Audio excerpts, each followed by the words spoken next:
पत्तों को नहीं तोड़ना, अर्थात विचारों को नहीं बदलना है, क्योंकि ज्यादातर लोग गलती करते हैं, वो ऑब्सेशन या विचारों को बदलने की कोशिश करते हैं।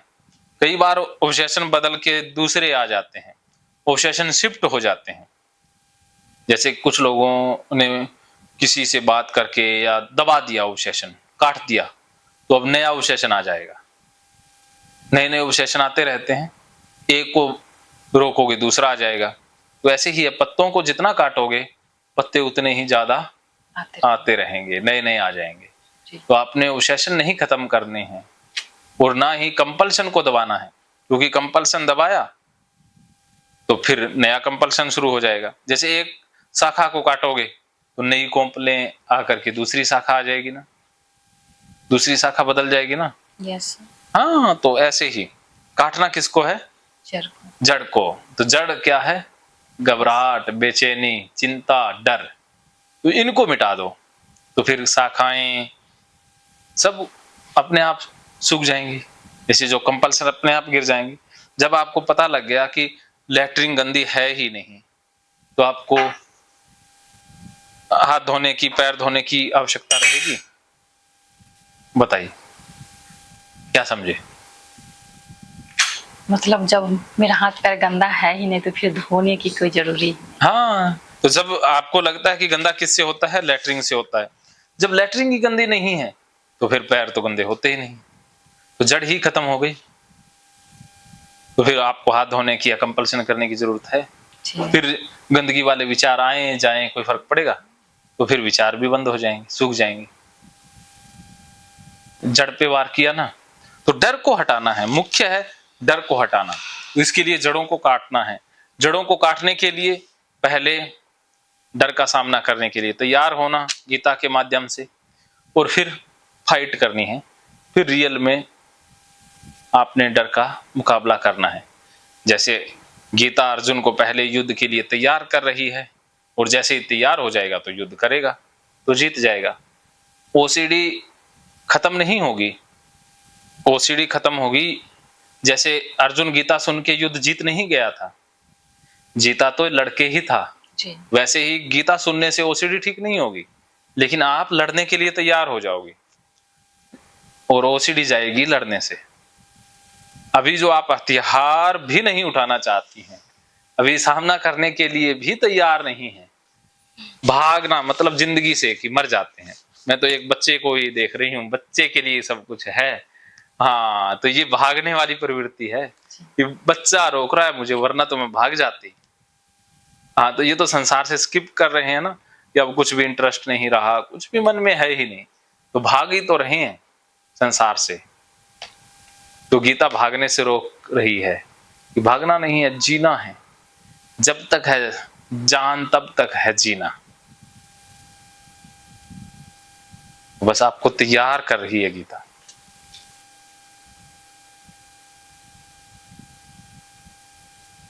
हाँ, तो आप भी, आप काफी हद तक समझ पा रही हैं। उसके बाद दूसरा और तीसरा श्लोक इकट्ठा ही है।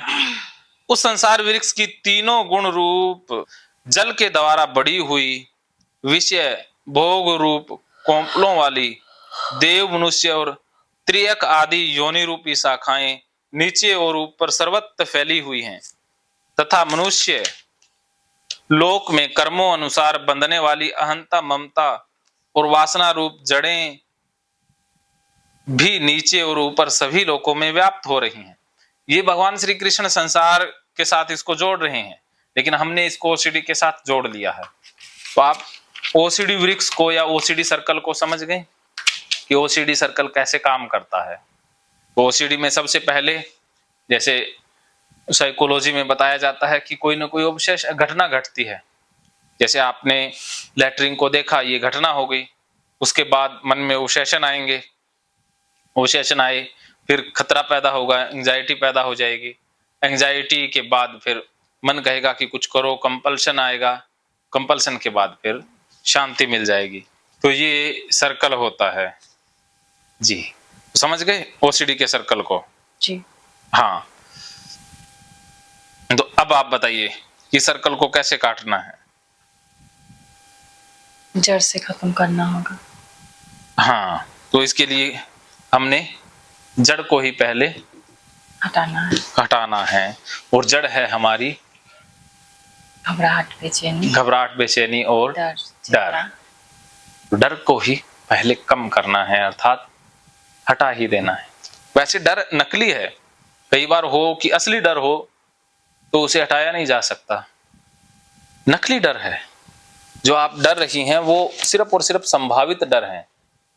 डर भी नकली, उससे जो घबराहट हुई वो भी नकली, सब कुछ नकली है। ये ओसीडी वृक्ष पूरी तरह से नकली वृक्ष है, ये कल्पना पर आधारित वृक्ष है।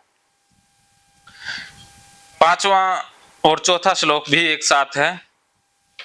इस संसार वृक्ष का स्वरूप जैसा कहा है वैसा यहाँ विचार काल में नहीं पाया जाता, क्योंकि न तो इसका आदि है और न अंत, तथा न इसकी अच्छी प्रकार से स्थिति है। इसलिए इस अहंता ममता वासना रूप अति दृढ़ मूल वाले संसार रूप पीपल के वृक्ष को दृढ़ वैराग्य रूप शस्त्र द्वारा काट। तो इसमें कहते हैं श्री कृष्ण की इस संसार का स्वरूप जैसा कहा गया वैसा विचार काल में नहीं पाया जाता। अहंता ममता वासना मूलों के केवल मनुष्य योनि में कर्मों के अनुसार बांधने का कारण यह है कि अन्य सब योनियों में तो केवल पूर्वकृत कर्मों के फल को भोगने का ही अधिकार है और मनुष्य योनि में नवीन कर्मों को करने का अधिकार है। कि बाकी जो भी जीव जंतु है वो प्रकृति जनित कर्मों के द्वारा बंधे हुए हैं, लेकिन मनुष्य ऐसा है जो कर्म का चुनाव कर सकता है, स्वतंत्रता पूर्वक कर्म चुन सकता है। हमारे पास चुनाव की शक्ति है। आप लेटरिन हाथ लगने के बाद धोना भी चुन सकती है और न धोने का भी चुनाव कर सकती हैं, लेकिन जानवर चुनाव नहीं कर सकते ना। जानवर को घास दिखाए तो वो जाएंगे ही जाएंगे, लेकिन मनुष्य रुक भी सकता है, उसके पास चॉइस है।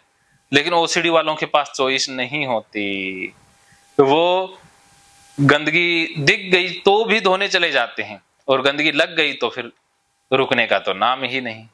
तो अर्थात आपने जानवरों वाली स्थिति हासिल कर ली है कि जहां पर आप चुन नहीं सकते। हाथ न धोना आप नहीं चुन सकते, आप चुनोगे हाथ धोना ही।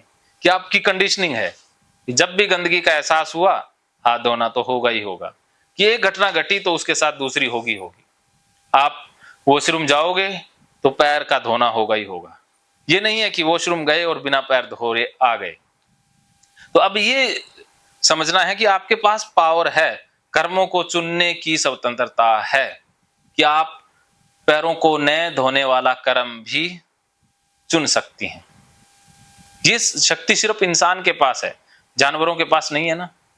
लेकिन हम इंसान होते हुए भी जानवरों वाली स्थिति में हैं। क्या समझ में आया? मैं जो कर रही हूँ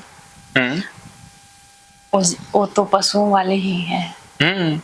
तो जैसे मेरे सामने गिलास पड़ा है, इसमें पानी है, मैं चाहूं तो पी सकता हूं, मैं चाहूं तो ना पीऊं। मेरे पास स्वतंत्रता है ना। लेकिन ओसीडी वालों के पास स्वतंत्रता कहाँ है? उनके मन में विचार आ गया कि छींटा लग गया तो अब धोएंगे ही धोएंगे, अर्थात वो ये नहीं चुन सकते कि नहीं धोएंगे। नहीं, तो हमने तो स्वतंत्रता खो दी। तो अगली योनि पशुओं की आनी है, क्योंकि मनुष्यता वाला तो काम करना ही नहीं। करना तो वो है जो पशुओं वाला काम है, कंडीशनिंग पर आधारित। तो अभी आप वॉशरूम जा करके बिना पैर धोए आ सकती हैं? आ सकती हैं जी। जोर से बताओ जी। चुनाव कर सकती हैं कि आज मैं पैर नहीं धोऊंगी? चुन सकती हैं? हाँ, नहीं धोऊंगी। चॉइस कर सकती हैं? यस। और मन फंसा रहेगा फिर? नहीं, कोई बात नहीं, मन फंसा रहेगा, वो हाथ में नहीं है, लेकिन न धोना आपके हाथ में है। और जब आप न धोएंगी तो वो मन में विचार फंस रहे हैं वो भी निकल जाएंगे। चलो आपने कह दिया, इसका मतलब हो गया, क्योंकि जो नहीं करने वाले होते वो कह भी नहीं पाते। कहने की हिम्मत भी उनमें होती है जो कर सकते हैं। क्या समझे? जी, जो कर सकते हैं। हाँ, मतलब हम जो कर सकते हैं वही हम बोल सकते हैं। हाँ और नहीं, अगर जो चीज हमसे नहीं होगा वो डायरेक्टली नहीं बोल सकते, थोड़ा सा उसमें वो हो जाएगा, हाँ मतलब अंतर हो जाएगा बोलने में। हाँ बोल भी देंगे कि नहीं हम कर लेंगे, हाँ, लेकिन फिर भी अंतर हो जाएगा। हाँ जी बिल्कुल, हिचकिचाहट के साथ बोलेंगे। जी बोलेंगे तो भी रुक रुक के हिचकिचाहट के साथ, जी अधूरे मन से। जी लेकिन जो हम कर सकते हैं वो हम फटाक से बोल देंगे। जी तो इसका मतलब आप कर सकते हो, Yes. ये एक्सपोजर तो आप कर लोगे। कर लेंगे। तो लाश के सामने खड़े होने का भी चुनाव कर सकती हो, जी खड़ा हो जाएंगे। हाथ लगाने का चुनाव कर सकती हो। जी हाथ नहीं लगा सकते, खड़ा हो सकते हैं। हाँ हाथ नहीं लगा सकते। चलिए कोई बात नहीं सर खड़ा हो जाएंगे ना हम, तो मेरे लिए यही काफी है सर। कोई बात नहीं, आपको हाथ भी लगवाएंगे, हम इतना जल्दी थोड़ी ना छोड़ते हैं। नहीं हाथ नहीं लगाएंगे, तब नहाना होगा मुझे। हाँ आप एक बार देखोगे कि आपके पति को भी हाथ लगवाएंगे, मैं भी हाथ लगाऊंगा, हम वो तो दोनों ही लगा नहीं आएंगे। देंगे, हाँ उनको कोई प्रॉब्लम नहीं होगी। हाँ उनके मन में डाटा नहीं है ना। कोई बात नहीं, एक बार आप सोचती जाओ, आप सोचो मत कि जो होगा सो देखा जाएगा, ये चाहे हाथ लगाना पड़े ना लगाना पड़े, सोचो मत। मैं खड़ी हो जाऊंगी, हम्म बस मेरे दिल से डर निकल जाएगा। और लेटरिन को तो हाथ में भी ले लोगी। लैट्रिन को तो हाथ में लेने की जरूरत नहीं है, मैं उसके पास ही चली जाऊं तो, क्योंकि लैट्रिन को छूना तो जरूरी नहीं होता है सर। छूना जरूरी तो नहीं है लाइफ में तो छूना जरूरी नहीं है ना। लेकिन डेड बॉडी को छूना जरूरी पड़ता है। हाँ डेड बॉडी तो देखो अपने बिछड़ेंगे मरेंगे, अपने- तो उनको छूना भी होगा। अपनों को छू लोगी फिर? हाँ अच्छा लेटरिन को भी छू ले दें, वो भी कौन सा हाँ, आपको सजा देती है? नहीं, अपने मेरे जैसे अपने जैसे हुए, भगवान न करे ऐसा हो, जिससे मैं प्यार करती हूँ, अगर अभी उसे कुछ भी हो जाए तो ये ओसीडी मुझे नहीं रोक पाएगी। हाँ देखो वो हमारे हाथ में नहीं है ना, कब किसके साथ क्या होगा वो हमारे हाथ में नहीं है। चाहे हम प्यार करें ना करें, जो घटनाएं घटनी है वो तो घट के ही रहनी है ना। नहीं, जिससे मेरा ये दिल का रिश्ता जुड़ा हुआ है, हाँ हाँ तो अगर उसे कुछ हो गया तो मैं उसे दूर नहीं रह सकती ना। हाँ उसको छू लोगे। जी चलो ये बात कहना ही अपने आप में बड़ी बात है, क्योंकि आप तैयार हैं।